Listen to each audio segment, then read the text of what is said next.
Thailand has always been Asia's golden gateway, the one destination that seemed immune to time, crisis, or change.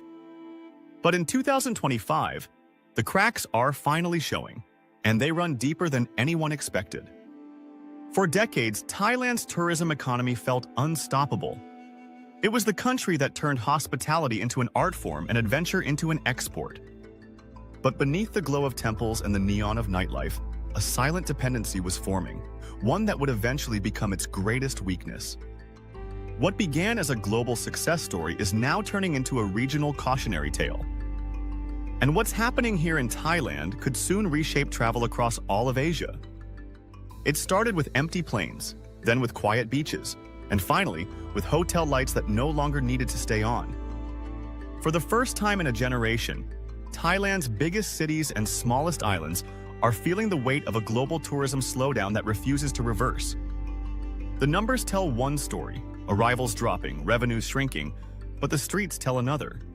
There's a sense of fatigue, like a country holding its breath between what it was and what it must become. To understand how Thailand reached this point, you have to go back to what made it powerful in the first place.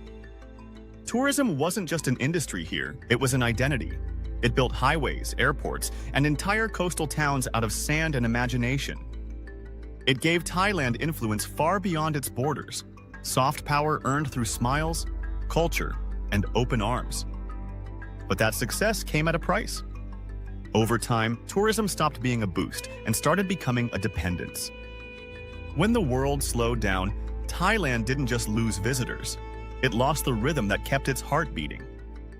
The early warning signs were ignored. Rising prices, saturated cities, unbalanced policies, each small shift chipped away at the foundation. Then came the global uncertainty that made people cautious, followed by the travel fatigue that changed what tourists look for. The same travelers who once saw Thailand as their first escape began searching for somewhere quieter, cheaper, or newer. Places like Vietnam, Indonesia, and Cambodia began offering similar warmth with fresher allure. The balance of power in Southeast Asian tourism started to move. But Thailand's deeper challenge isn't competition, it's complacency. When a country builds its success on being everyone's favorite, it risks being no one's priority. Bangkok, Phuket, and Pattaya still shine, but their gloss now hides the anxiety of an industry waiting for a miracle. Hotel owners talk about soft seasons that never end. Taxi drivers wait hours for a single fare. Beach vendors stare out at waves that once carried opportunity. Even the luxury sector isn't immune. High-end resorts are cutting prices just to maintain occupancy, eroding the exclusivity they once sold with pride. Thailand's strength used to be its balance, affordability with elegance, accessibility with mystery. But in the race to grow, that balance tipped too far. The country began chasing volume instead of value. And once you sell paradise at a discount, it's hard to raise the price again. The Western traveler notices it first. The same street that once felt exotic now feels commercial. The same welcome that once felt warm now feels practiced. None of this happened overnight. It's the slow decay that comes when success becomes routine and reinvention feels unnecessary. For years, Thailand was the teacher of tourism, the model every developing nation copied. Now, it risks becoming the warning label. Even with government campaigns and travel incentives, the energy that once defined Thailand's hospitality feels thinner. You can still find beauty here, in the islands, the food, the smiles, but the country's confidence has changed. In 2025, the question isn't, when will tourists return? It's, will they return for the same reasons at all? Because travelers today aren't just seeking beaches and bargains. They're searching for meaning, safety, and authenticity. And Thailand's biggest competitors aren't just other destinations, they're new expectations. This shift isn't just economic, it's cultural. The old model of mass tourism is colliding with a new generation that values experiences over consumption. Bangkok's luxury malls and rooftop bars now share attention with Chiang Mai's slow-living retreats and Krabi's eco-lodges. The hierarchy is changing. You can feel it even in conversation. Locals talk less about profit and more about preservation. But transformation is never simple. Reinventing an identity built on comfort requires discomfort. That's Thailand's challenge now, learning to thrive without chasing the crowd. For decades, the world came to Thailand for freedom. Now Thailand must rediscover its own. The signs of change appear quietly at first. A closed shop in Phuket, a darkened massage parlor in Pattaya, a hotel rooftop that no longer glows past midnight. But every shuttered door tells the same story. The tourists didn't just stop coming, they started going elsewhere. Across the region, new destinations are rewriting Asia's tourism script. Vietnam feels fresh. Indonesia feels undiscovered. Cambodia feels cheaper. The pattern is unmistakable. The world is chasing what Thailand used to represent: adventure wrapped in warmth. Thailand was the brand everyone trusted, but trust, once taken for granted, begins to fade when the experience feels predictable. Even loyal travelers are drifting away, saying the country feels overrun, commercial, less real. Those are words no nation wants attached to its name. For years, the answer was to build more. More resorts, more malls, more airports. But growth doesn't guarantee magic. Every island once hidden became a headline. Every temple once sacred became a backdrop for someone's vlog. The charm that built Thailand's empire of tourism is now what it risks losing forever. And yet, under the noise, something remarkable is happening. A new generation of Thais is quietly rebuilding the meaning of travel. They're not selling escapes, they're curating experiences. In Bangkok, small boutique hotels trade size for soul. In Chiang Rai, slow-life lodges invite travelers to disconnect.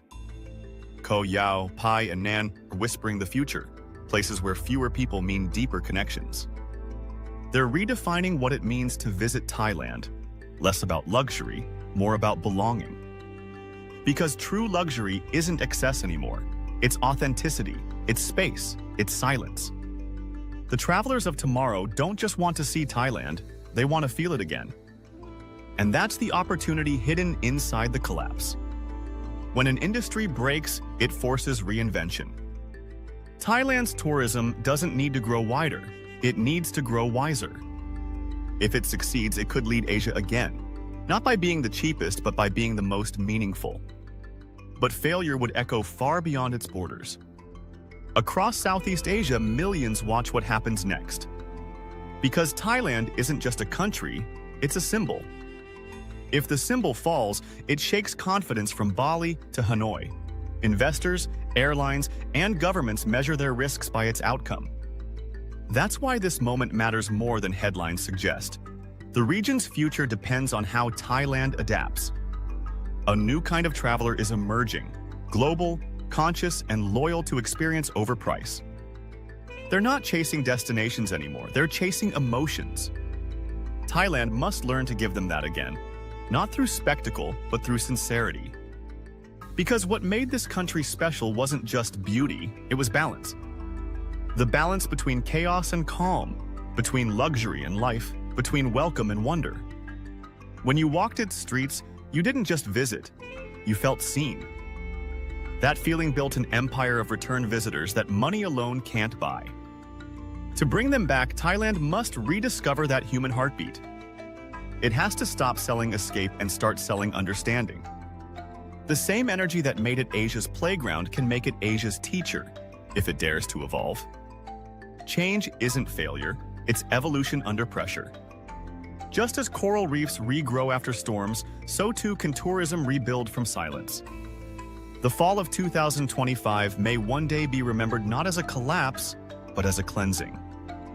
The world doesn't need another postcard, it needs perspective. And Thailand, for all its bruises, still holds the perspective Asia can learn from. It's the reminder that beauty must be earned, not consumed, that culture must be lived, not sold.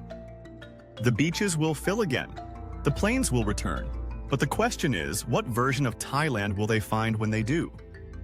Because if the country listens, adapts, and simplifies, it can lead again, not through numbers, but through nuance. It can become the example of sustainable recovery that turns a fall into a foundation.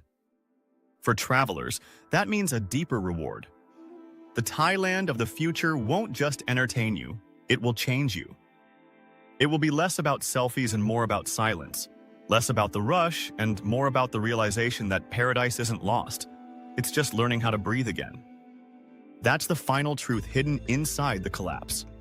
Sometimes a country has to break its image to rediscover its soul. And when Thailand finds that balance once more, the rest of Asia will follow. Because this has never been just about tourism. It's about identity, resilience, and what happens when beauty stops trying to impress and starts trying to heal. The collapse was never the end. It was the invitation to begin again, on purpose this time.